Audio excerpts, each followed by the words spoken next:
하나님 앞에 영광이고 부활의 확실성과 소망이 우리에게 더 다가오는 것 같습니다. 종교개혁자 마틴 루터는 말하기를 하나님께서 소생하는 풀잎마다 피어나는 꽃잎에 부활의 소망을 새겨 놓으셨다라고 말씀하고 있습니다.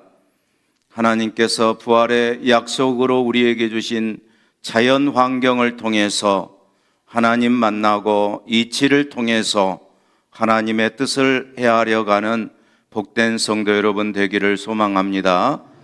예, 우리 교회에 지금 활짝 피어나는 꽃들도 있고 또한 새파라가 피어나는 그러한 나뭇잎이 아름다움을 주고 있습니다. 약 10일 전에 찍은 것인데요, 우리 꽃잎을 보면서 좀 시들기는 했으나 우리의 생명이 되살아나는 그러한 부활의 소망이 있기를 소망합니다. 잠시 보겠습니다.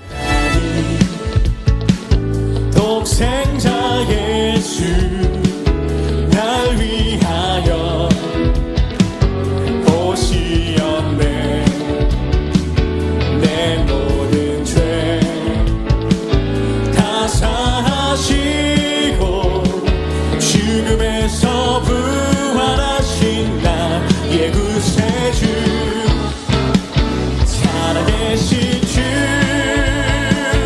나의 참된 소망 걱정 근심 전혀 없네. 사랑의 주내 갈 길 인도하니 내 모든 삶의 기쁨 늘 충만하네. 주 안에서 거듭난 생명 더으시는 주님의 그 사랑 참 기쁨과 확신 가지고 예수님의 도우심을 믿으며 살리. 살아계신 주님 살아계신 주 나의 참된 소망 걱정 근심 전혀 없네. 사랑의 주내 갈 길 인도하니 내 모든 삶의 기쁨 늘 충만하네. 살아계신 주 나의 참. 네, 아멘. 박수로 하나님 앞에 영광 올리겠습니다. 우리 성도들이 사랑하고 우리 성도들이 수고해서 심은 나무에서 저렇게 부활의 약속을 이루듯이 꽃을 피우고 또 싹을 보여주고 있습니다. 예수님께서 우리에게 놀라운 부활의 소망을 주셨습니다. 우리는 십자가의 복음으로 이어지면서 부활의 소망을 가지고 살아가게 될 때에 2025년도에 우리의 삶 속에서 부활의 약속과 소망이 어떤 영향력 있는 비전을 주실 것인가 라고 하는 것입니다. 사랑하는 성도 여러분, 부활의 소망을 가진 믿음의 성도들은 7번 넘어질지라도 8번 일어서게 되는 소망스러운 삶을 이어가는 것입니다. 할렐루야. 얼어붙은 대지에 싹이 나오게 되고 시멘트 바닥위에 조그만 틈새 속에 민들레 홀씨 날라와서 그 속에 생명을 피우듯이 아무리 환경이 어렵고 참으로 고통스러운 십자가 같은 어려움이 있을지라도 2025년도 우리에게 보내는 이 부활의 소망은 우리에게 치유와 회복과 또한 예수 그리스도의 십자가에 넘어 있는 그러한 복된 내일이 있는 것을 기억해 봅니다. 전쟁 중에 많은 군인들이 희생되었고 포위된 상황 속에서 쫓기고 있다가 바위 틈새기 속에 숨어 들어가지고 이 군병들이 얼마 남지 아니해서 벌벌 떨고 있었다라고 합니다. 그 모습을 본 종군 기자가 그 너무 불쌍하게 보이는 어린 병사 같은 사람에게 물어봤다고 합니다. 병사여, 내가 너를 위해서 해줄 것이 무엇이냐고요. 그러니까 이 병사가 대답하기를 내일을 주세요. 내일을 달라고 했다는 거예요. 사랑하는 성도 여러분, 십자가의 은혜가 우리에게 복음으로 만들어져서 복이 있지만 우리의 삶의 현장에서 여러분 내일이 있다라고 생각합니까? 아니면 내일은 더 달라질까요? 내일은 더 복이 있을까요? 내일은 우리의 삶 속에서 은혜가 있을까요? 우리에게 필요한 것은 한 줌의 세상 것이 아니라 명예나 돈이 아니라 바로 내일이라고 하는 사실입니다. 사랑하는 성도 여러분, 우리에게는 얼마나 가졌느냐보다도 얼마나 했느냐보다도 우리에게 얼마나 소망을 가지고 있느냐에 따라서 우리에게 희망이 있고 우리에게 행복이 있는 줄로 믿습니다. 내일의 미래가 우리에게 부활의 소망으로 다가오게 될 때에 하나님의 능력을 믿게 되고 십자가의 복음으로 우리가 무장하게 되고 부활의 첫 열매가 되신 예수님 바라보면서 희망을 품는 그러한 성도가 되지 않겠습니까? 베드로전서 오늘 1장 3절은 설명하고 있습니다. 시작. 우리 주 예수 그리스도의 아버지 하나님을 찬송하리로다. 그의 많으신 긍휼대로 예수 그리스도를 죽은 자 가운데서 부활하게 하심으로 말미암아 우리를 거듭나게 하사 산 소망이 있게 하시며. 아멘. 성도가 찬양을 한답니다. 성도가 소망을 갖는다라고 합니다. 왜 그러느냐? 예수 그리스도 때문이라고 합니다. 약속되어진 내일에 누가 나에게 도움을 준다는 것도 아니고 약속된 내일에 준비된 것이 있어서가 아니라 바로 예수 그리스도의 부활과 그 사랑의 아버지가 계시기 때문에 산 소망이 있다라고 하는 사실입니다. 사랑하는 성도 여러분, 고난이 있습니까? 어려움이 있습니까? 하나님께서 2025년도에 이 고난주간을 보내면서 부활의 소식을 우리에게 들려주면서 왜 이 본문을 주셨을까요?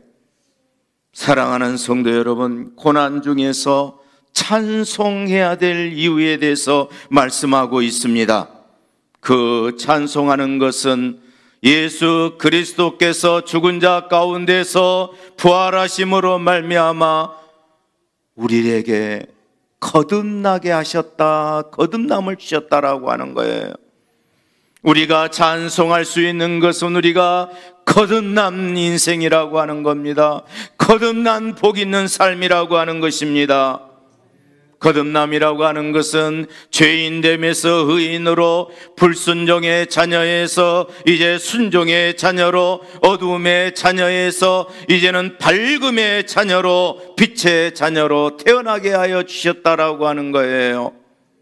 그야말로 칭의라고 하는 단어처럼 우리에게 너희는 의인이다, 너는 빛의 자녀이다, 내 백성이라고 하는 표현입니다.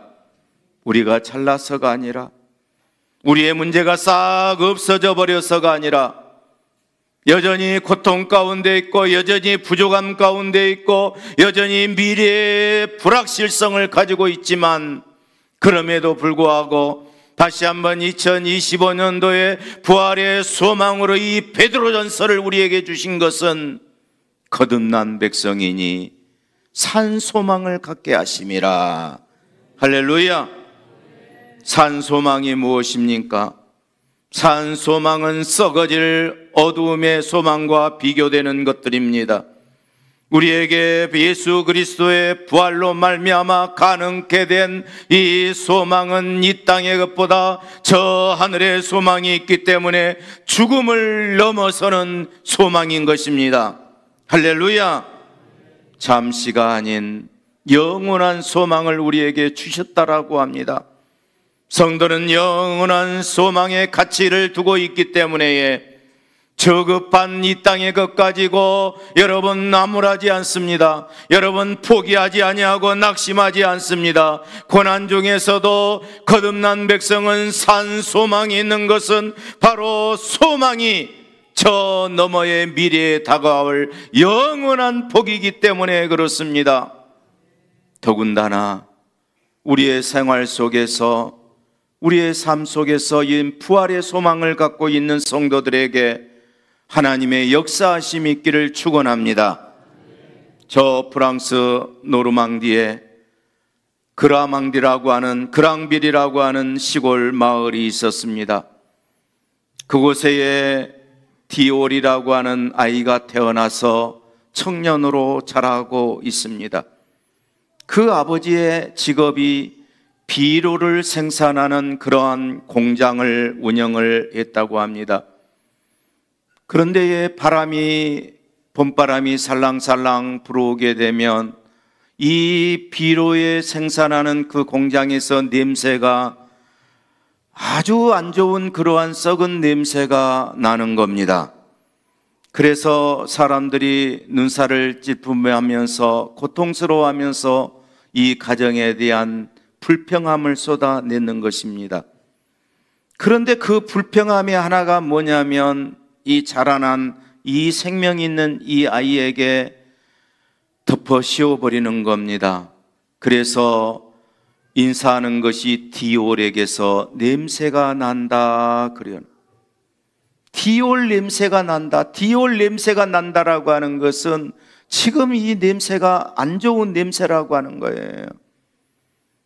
어린 아이들, 디올이 태어날 때에 산소망을 가지고 참으로 귀한 아들임에도 불구하고 자기가 하고 있는 이 비료 공장 때문에 사람들이 덮어 씌워가지고 디올 냄새가 난다라고 냄새나는, 썩은 냄새나는 아이들로 자라고 있으니 얼마나 그 마음에 상처가 되고 이 가정은 얼마나 마음의 아픔이 있겠습니까?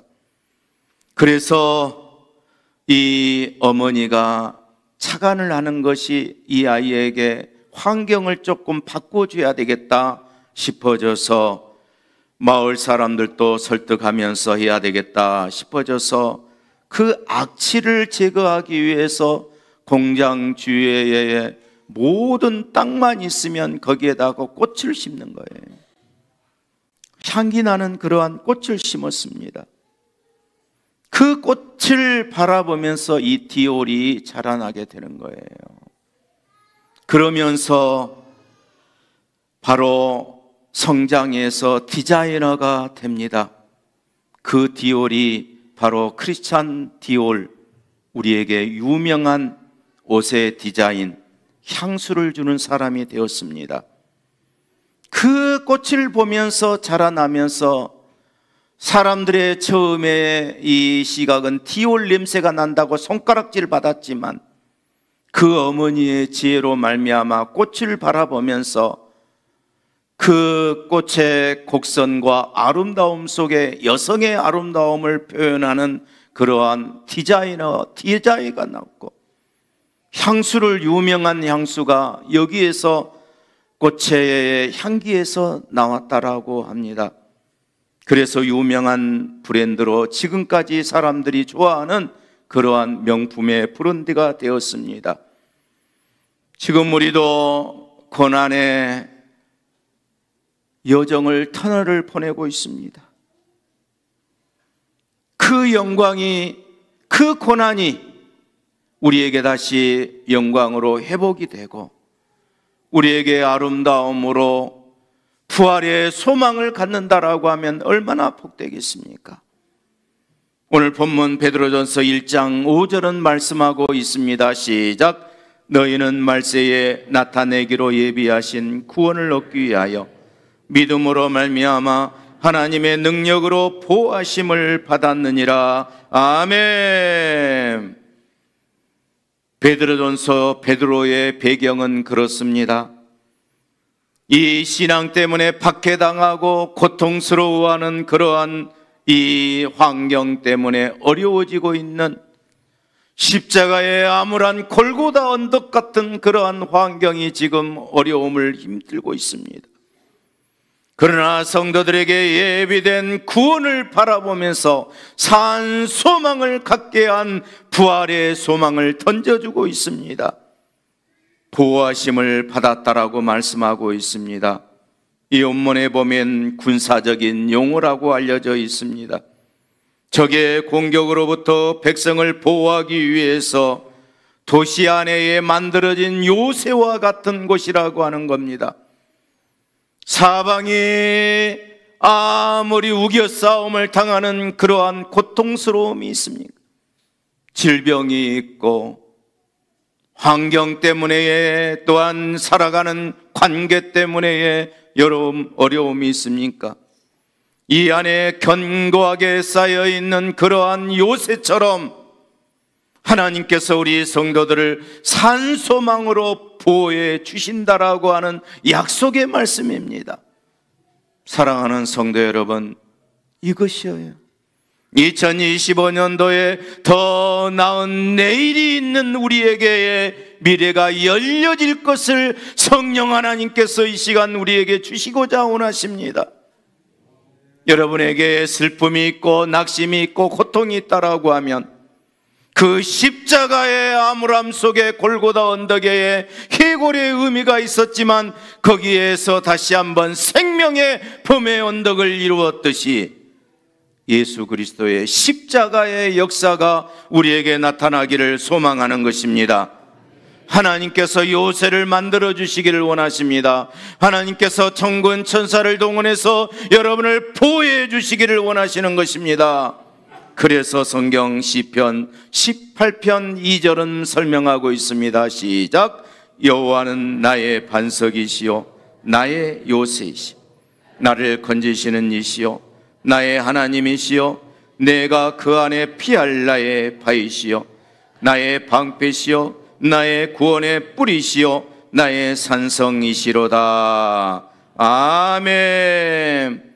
하나님의 능력이 되어서 성령의 기름 부음으로 내게 부활로 말미암아 산 소망이 넘쳐서 우리를 넘어뜨리고 있는 이 환경을 이기게 해주시고 우리를 넘어뜨리고 있는 우리의 질병에서 노임을 받게 되고 우리를 멸망시키려고 하는 저 우는 사자와 같은 달려드는 사탄에게서 그 머리를 박살내어 우리를 승리하게 해 주신다라고 하는 사실입니다.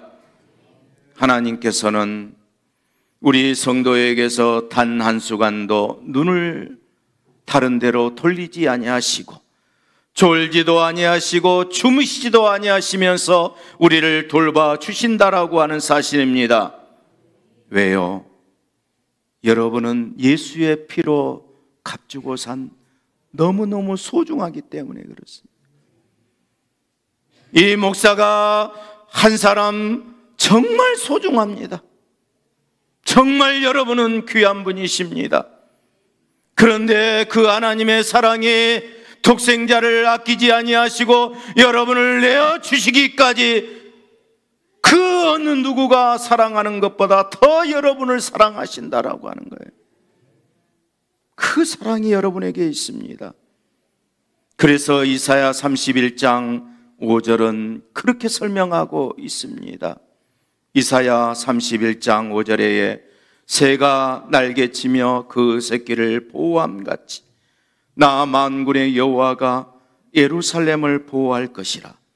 그것을 호위하며 건지시며 뛰어넘어 구원하리라 하셨느니라. 아멘.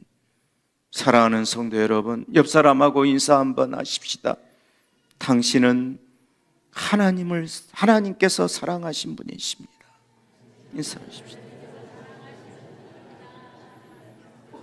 그래서 여러분 그냥 아무렇게나 여러분을 내어놓지 아니하십니다. 아무렇게나 방치한 것 같이, 아무도 내 주위에 없는 것 같고, 덜렁 나를 저 높은 곳에 세워놓고 흔들어버린 것 같은 환경이 있을지라도, 부모가 자식을 위해서 대신 아파줄 수 있겠습니까? 형제가 형제를 위해서 생명을 내어줄 수 있겠습니까? 자식이 부모를 위해서 무엇을 할 수 있겠습니까? 그런데 하나님께서는 그렇게 사랑하시기 때문에 그 사랑을 다윗이 시편 23편 4절에서 외치고 있습니다. 시작. 내가 사망의 음침한 골짜기로 다닐지라도 해를 두려워하지 않을 것은 주께서 나와 함께 하심이라. 주의 지팡이와 막대기가 나를 안위하시나이다. 아멘. 사랑하는 성도 여러분, 하나님께서 이렇게 보호하시고, 다윗이 골리앗 앞에 섰을 때에 두려움이 없을까? 아둘람 굴에 피어 있을 때에, 거미줄 작전을 폈을 때에도 여러분 사울의 칼날 앞에서, 군사들 앞에서 여러분 어려움이 없겠습니까? 그럼에도 불구하고 자기를 반석이고 방패해 주시면서 늘 보호해 주시는 그러한 하나님의 사랑을 느꼈듯이, 우리에게 부활절에 이 베드로전서를 우리에게 주심으로 말미암아, 그래, 산소망으로 지금 환경이 어렵고 곤란하고 힘든 어려움이 있다고 할지라도 네가 이겨낼 수 있을 거야. 더 미래에 하나님께서 너에게 소망으로 주셨단다. 이 약속의 말씀으로 이겨낼 수 있기를 원합니다. 그래서 6절에 잠깐 우리에게 시험으로 말미암아 근심하지만 크게 기뻐하도다라고 표현하고 있습니다. 사랑하는 성도 여러분, 사회적으로 국가적으로 생명을 위협할 만한 그러한 박해가 베드로의 상황 속에 있었다고 해도 하나님께서 우리에게 요청하시는 약속의 믿음은 크게 기뻐하는 것이었습니다. 할렐루야! 왜요? 믿음의 시련 앞에서 비록 호흡은 멈추고 몸은 연약한 것 때문에 내가 얼마나 살 수 있을까? 내가 이 병을 이겨낼 수 있을까? 내가 이 환경을 건너서 요단강을 건넌 것처럼 저 가나안 땅에 들어가는 것처럼 화려하고 영광스러운 내 인생이 있을 것인가? 그런데 하나님께서는 영원한 먼저 천국이 있다고 하면서 소망을 우리에게 주는 것입니다. 사랑하는 성도 여러분, 담쟁이 올라가는 넝쿨은 그 담에 묻어나온 아무리 흙 한 톨 없어도 뿌리를 받고 있는 토양을 통해서 그 담쟁이는 올라가서 담을 넘어서 아름다운 꽃을 피우고 맙니다. 여러분에게 절망의 벽이 있습니까? 절망스러운 환경의 벽이 있습니까? 예수 그리스도의 십자가의 부활에 묻고 산소망으로 여러분 올라가는 성도 여러분 되기를 주의 이름으로 축복합니다. 희망을 노래하는 정호성 씨의 희망을 만드는 사람이 되라고 하는 시가 있습니다. 이 세상 사람들 모두 잠들고 어둠 속에 갇혀서 꿈조차 잠이 들 때 홀로 일어난 새벽을 두려워 말고 별을 보고 걸어가는 사람이 되라. 희망을 만드는 사람이 되라. 하나님의 사람으로 이 사람을 통해서 우리에게 가슴 울리는 시 한 편이 우리에게 던져졌다라고 하면 우리의 질병, 우리의 환경은 이 세상에서 치료받든지 저 하늘나라에서 치료받든지 반드시 하나님의 역사가 있는 줄로 믿습니다. 부활의 신앙으로 소망을 가질 수 있기를 축원합니다. 부활의 소망으로 약한 몸이고 힘든 환경이지만 이겨낼 수 있기를 원합니다. 하나님이 역사할 줄로 믿습니다.